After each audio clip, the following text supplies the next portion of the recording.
Bonsoir. Ce soir, c'est Mamie qui raconte l'étonnante histoire de l'ourson à Grelot. Il n'y a pas si longtemps de cela, un petit ourson habitait dans les montagnes. Appelons-le Fritz. Ce n'est pas son vrai nom, mais il est très modeste et si l'on devait reparler de lui, il ne voudrait pas que le monde sache le rôle qu'il a joué dans le cambriolage de la grande banque de Zurich.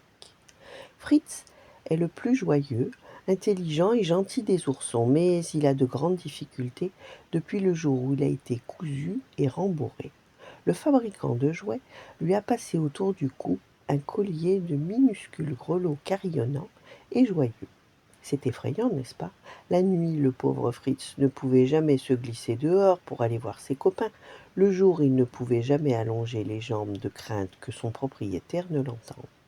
Il fallait que, jour après jour, il reste tranquille, de peur de trahir le secret des oursons. Mais Fritz était un ourson si exceptionnel qu'un jour, il a été acheté par un collectionneur, oui, oui, par une grande personne qui possédait des centaines de beaux oursons.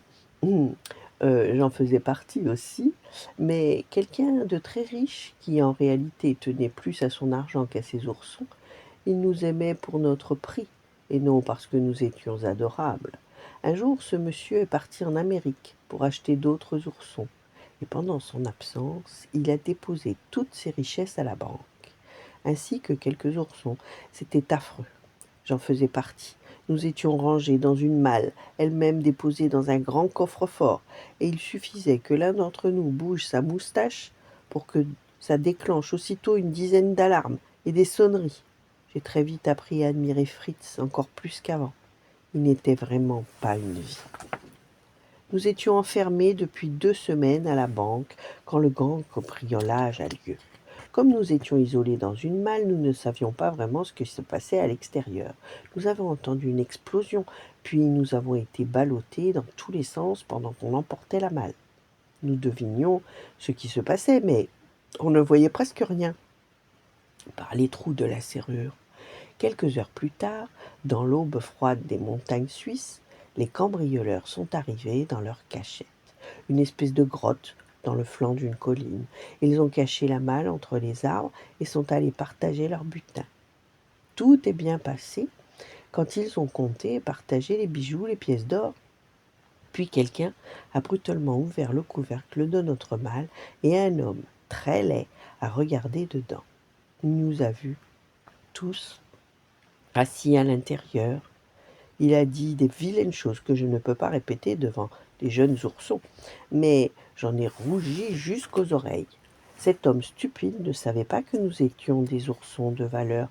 Il a donné un grand coup de pied dans la malle qui s'est renversée et nous sommes tombés sur le sol gelé couvert de plaques de glace. Mais depuis ce jour-là, que ma fourrure n'est plus ce qu'elle était. Il faisait presque nuit quand soudain nous avons entendu des bruits, c'était la police. Ils avaient suivi les traces de pneus jusqu'aux arbres tout proches, mais la grotte était bien cachée, il suffisait que les cambrioleurs se tiennent tranquilles. Ils ont sans doute parti avec un hélicoptère qui les attendait, a dit un policier. Comme vous le savez, les humains ne nous entendent pas quand nous parlons. Ce n'est donc pas la peine de les appeler au secours. Mais Fritz était un ourson courageux. Il s'est levé, il s'est mis à taper du pied, à faire sonner son collier de grelots de toutes ses forces. C'était un vrai tintamarre dans le silence de la montagne. Le cambrioleur au visage effrayant a rampé vers Fritz en poussant un cri d'assassin. À ce moment-là, le faisceau d'une torche a éclairé la scène du drame. Vous devinez la suite. Les policiers ont arrêté les cambrioleurs, restitué le butin et nous, les oursons, avons été retenus en guise de preuve. Personne ne s'est donné la peine de nous remercier. Mais vous savez bien que les humains n'ont pas la même éducation que les oursons. Nous avons tous ensuite été rachetés par des collectionneurs des 4 coins du monde. Et Fritz, je ne sais pas ce qui lui est arrivé. Il avait roulé derrière une grosse pierre et l'on ne l'a jamais retrouvé.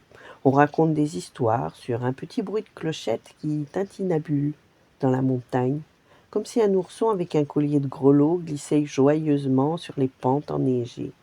Des gens ont même trouvé des traces de pattes d'ours dans la neige. J'espère que Fritz mène une vie d'ourson libre et heureux. Voilà, bonne nuit. faites de beaux rêves et à demain.